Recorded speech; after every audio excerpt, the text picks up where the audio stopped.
Affordable housing is an important component for Denver, Colorado. When you're not even ensuring that payments are affordable to people, and can you even call it affordable housing?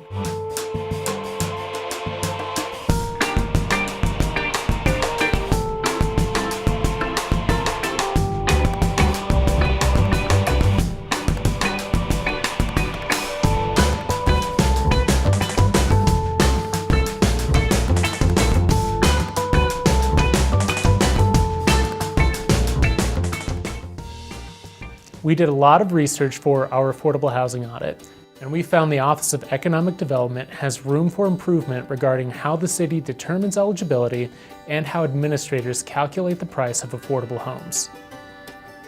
Affordable housing is an important component for Denver, Colorado. We have over 100,000 more people in Denver today than we did 10 years ago.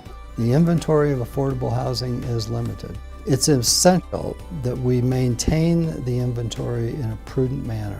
The inclusionary housing ordinance, the code section that was passed back in 2002, set levels of need based on availability of housing, proximity to transit, and of course price. The Office of Economic Development was to help people be able to have affordable housing in various parts of town.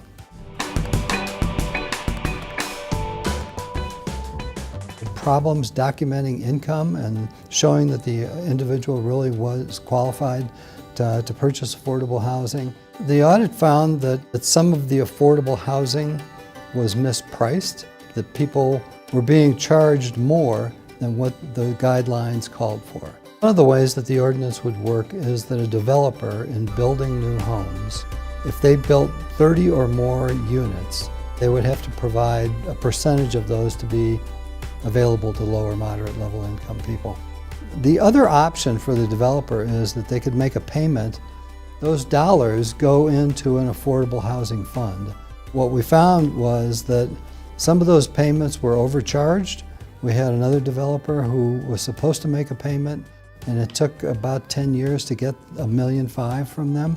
So we had $1.5 million that couldn't be reinvested in affordable housing. A lot of the compliance issues was really reliant for a long time on one person. If you have one person and no one's checking their work, you're bound to make mistakes. Other problems that we came across is when these were filed in the clerk and recorder's office, many of them were misfiled. The recording process is important because title companies for prospective buyers rely on covenants and memoranda of acceptance to find any restrictions on a property, like affordability restrictions.